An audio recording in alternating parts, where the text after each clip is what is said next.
Okay, so in the last lecture we fleshed out this modular view of the mind, this idea that there's no chief executive in your brain, but rather there are a lot of modules that take turns exerting dominant influence on your thought and your behavior.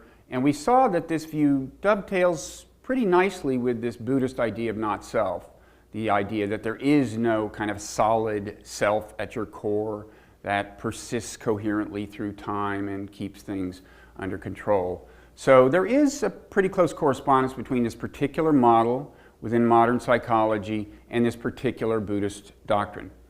Okay, but what about Buddhist practice? What about meditation? Can the modular view of the mind illuminate meditation and help explain what's going on when people meditate, what's going on in their minds? Well, I do think there are some illuminating connections between the modular view of the mind and meditation. And in fact, in the last lecture, there was buried a kind of clue about the nature of that illumination. It was in something that Lita Cosmides said. You may remember she's a pioneer in evolutionary psychology and also in developing modular views of the mind. And she was talking about a jealous state of mind and describing it as a kind of a modular mechanism that coordinates various, thoughts and perceptions to a specific end. And she said something, and I want to flash back to it here, that may give you a clue about this connection between meditation and the modular view of the mind. That is as taking over from the point of view of the state that we're usually in, where there's not a specific kind of coordination that's going on, but a lot of different mechanisms are bubbling up and down in terms of their activation. Okay, so she talked about mechanisms bubbling up and down and different levels of activation.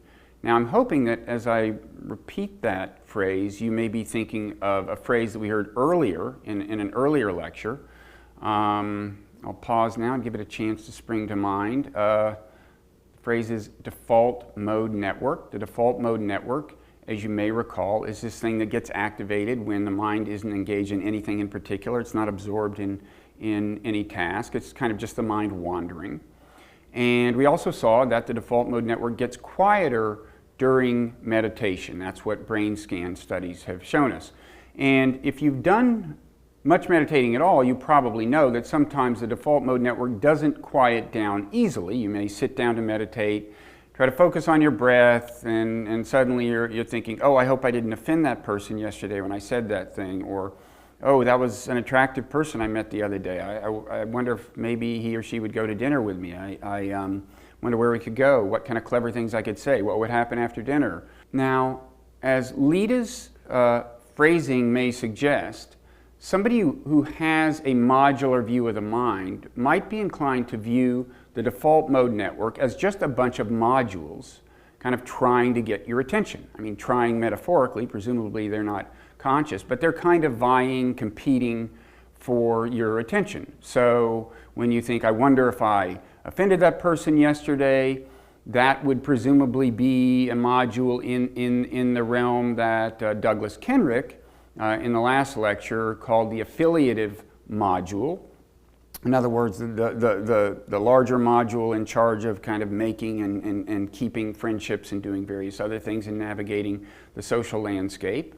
And when you're thinking about having dinner with that attractive person and rehearsing what you might say, then that presumably is part of the mate attraction module. Now, I want to take this opportunity to qualify something that I said in the previous lecture. There we talked about modules being activated by information out there in the environment. You might be in the presence of someone attractive, and that activates your mate attraction module, for example. But as some of these examples suggest, for example, thinking, oh, did I offend that person? It isn't always the case that information right in your immediate real-time environment is what triggers a module. I mean, the information came into your system at some point from the environment, but apparently modules can kind of ruminate on information. The information works itself through the process before it actually gets presented to your consciousness in a particular form. Now, this quieting of the default mode network can happen with various kinds of meditation. It can happen with mindfulness meditation and with concentration meditation, as we discussed earlier. Concentration meditation is particularly effective at quieting the default mode network in the first instance, because if you're focused on something, that's a good way to kind of short circuit the default mode network, which after all is something that kind of perks up when you're not focused on anything. And for that reason, in mindfulness meditation, you often start with concentration meditation. But at some point in mindfulness meditation, once you've established kind of the concentration and the equilibrium, then you head off in a different path from the concentration meditator. And we've talked about that. And here you see a particular connection between meditation and modules, a kind of second connection between meditation and modules that applies specifically to mindfulness meditation. Because remember, mindfulness meditation, as we described it, consists of looking at things inside your mind and also things in the outside world in a kind of a new way with, you might say, more objectivity, less attachment, and carrying that view into everyday life, ideally, beyond, outside of the meditation hall. And one of the things that you may view in a new way that is of special consequence is your feelings. As we said, you view your feelings with less attachment, and they may not get the same kind of traction with you. They may not have the same kind of power to drag your mind in a particular direction. Well, the other thing we've learned about feelings very recently is that feelings are what trigger modules. So if you show people a scary movie, it seems to activate a self-protection module by making them feel fear. And if you show people a romantic movie, it seems to give them feelings that activate a different module and make them behave differently. And this is also true with some things we were calling submodules in the last lecture. For example, jealousy is a very strong feeling that triggers a kind of certain set of modular operations. Now, I would contend that actually there are always feelings kind of associated with modules, and that if when you start meditating and these modules are bidding for your attention, if you pay close attention, I think that you'll see that the way they bid for your attention is with feelings. So, for example, if you're suddenly thinking, did I offend that person the other day? Well, that's a kind of a negative feeling that gets your attention, and the way to make it go away, the natural way to make it go away, is to come up with a solution to the problem. So if you say, I know what I'll do, I'll send an email to that person, ostensibly about something else, but in the course of it, I'll refer to the conversation we had in a way that will make it clear what I intended and that I didn't intend any offense. And then the bad feeling goes away, the module has done its work, and you're now vulnerable to some other module, right? And similarly, if you're fantasizing about that dinner you're going to have with that attractive person, well, that's a good feeling for the most part, and it's a pleasant thing to think about, and that keeps you thinking about it. So I think that by and large, feelings are the things that give modules power over you. So you could view mindfulness, both mindfulness meditation and mindfulness as you carry it out into the world, as a way of kind of determining which modules do and don't get to be in control. By being mindful of the feelings that usher modules in, that trigger modules, you can influence which modules win and which modules lose. Now, is this a useful way of talking about mindfulness? I mean, after all, we've already said something kind of related. We've said earlier in the course that mindfulness does give you some control over feelings. You decide which feelings get traction, which don't. And we've said that feelings can change your perceptions. We saw that fear can make you think that something that's not a snake is in fact a snake. Does it do any good to kind of describe this in terms of modules rather than in terms of the feelings that trigger the modules? I think there is some value, because I think it drives home that when you're being mindful, you're influencing, whether an entire frame of mind sets in that influences thoughts and perceptions, and that can influence those thoughts and perceptions in really subtle ways and for a really long time. So a good example of this, I think, is hatred. Now, hatred, from the point of view of an evolutionary psychologist, is, among other things, a feeling that defines enemies, okay? If you hate someone, they're an enemy. You can be angry at someone who's a friend, but if you hate them, they're not your friend. And natural selection seems to have equipped the human mind to deal in particular ways with enemies and in particular ways with friends. And behavioral scientists have discovered one very interesting feature of the different ways that we look at enemies and friends, and it's this. When our friends do something good, we attribute it to their inner essence. This is just the kind of thing they do. They're good people, okay? If they do something bad, we attribute it to some external factor, some circumstance. We say, oh, well, it was just peer group pressure, or they hadn't had sleep in days, so they weren't really themselves. And by the way, you may recognize this as a way we think about our own behavior, right? When we do something good, that's us. And when we do something bad, there's some external explanation for it. Well, when we think about our enemies, it's actually the opposite, it turns out. When they do something bad, we attribute that to their essential nature. That's the way they are, they're bad. When they do something good, we explain it away in terms of something external. Well, they were just doing it to please so-and-so who happened to be there, or they were coerced into doing it, or whatever.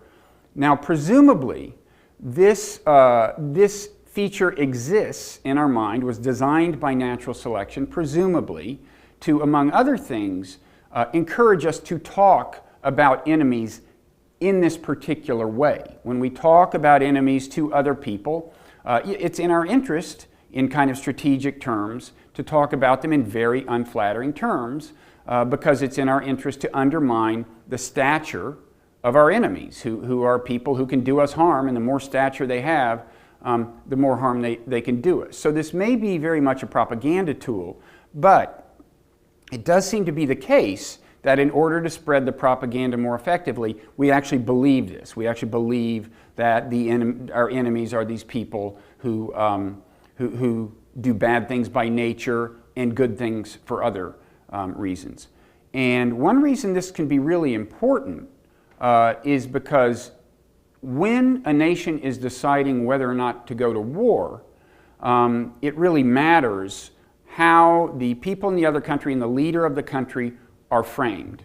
And this helps explain why people who are trying to encourage you to go to war will tend to frame the leader in the country they want to invade as evil as possible. So the Iraq War in 2003 was a good example. People who supported the war in America, some of them at least, not all of them, compared Saddam Hussein to Hitler, who of course is as evil as it gets.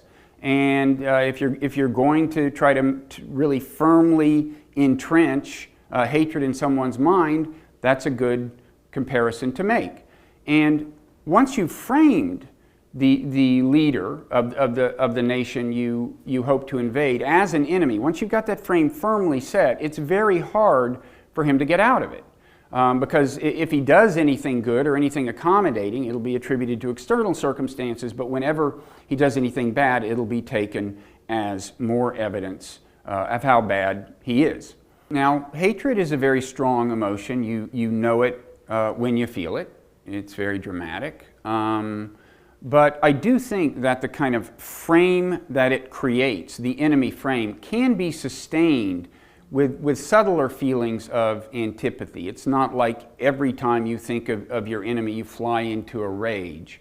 No, it can be a lot subtler than that, and that's one reason mindfulness meditation can be valuable, and a mindful attitude can be valuable, because you pick up on feelings that are sufficiently subtle that you might otherwise miss them.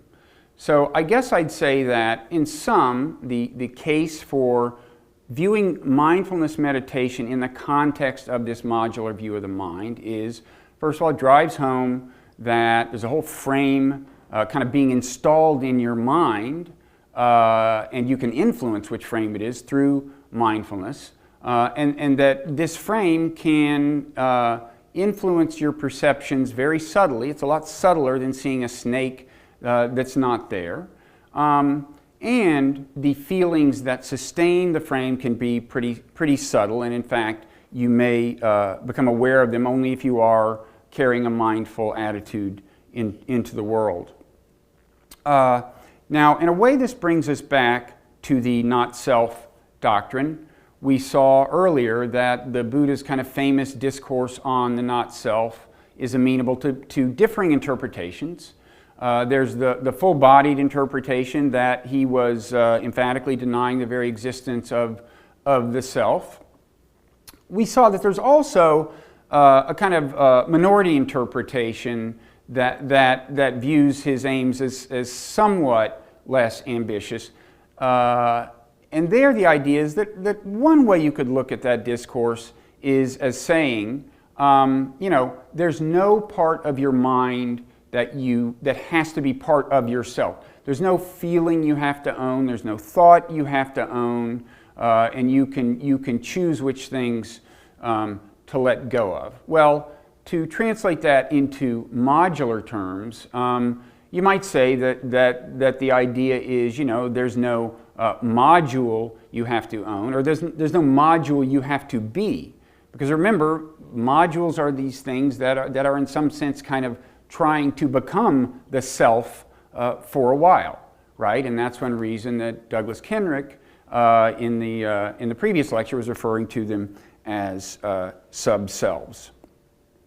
So as for the deeper notion of not self, the idea that the self really does not exist, there are people who have meditative experiences that convince them of the truth of this doctrine. They say they have seen the absence of a self kind of in themselves. I guess I should put that last selves in quotes maybe, but they experientially come to know the doctrine of not self. Now, near the end of this lecture, we're going to look at whether the modular view of the mind helps make sense of what's going on in the minds of these people as they have these experiences. And we're going to look at some of the kinds of reports you get from these people. But first, we're going to take a little detour. And I think it's going to be a detour that helps us answer this question about what's going on in the minds of these people, or at least helps us frame it a little more firmly. And what we're going to do, and this is in the next segment of this lecture, is we're going to look at the issue of self-control, of controlling our appetites. And we're going to ask, well, how does self-control happen if, in fact, there is no self?